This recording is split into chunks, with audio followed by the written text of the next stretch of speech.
अस्सलामुअलैकुम don news के साथ मैं हूं सना करीम। हेडलाइंस आपने जान ली है, बुलेटिन का करेंगे बाकायदा आगाज इस खबर के साथ कि पाकिस्तान के एटमी धमाकों को 27 साल मुकम्मल हो गए हैं। आज मुल्क भर में यौम तकबीर मिली जोश और जज्बे के साथ मनाया जा रहा है।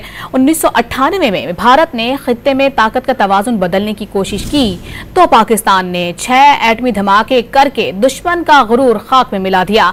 27 साल पहले आज ही के दिन पाकिस्तान एटमी कुव्वत रखने वाला दुनिया का 7वां और आलम इस्लाम का पहला मुल्क बना।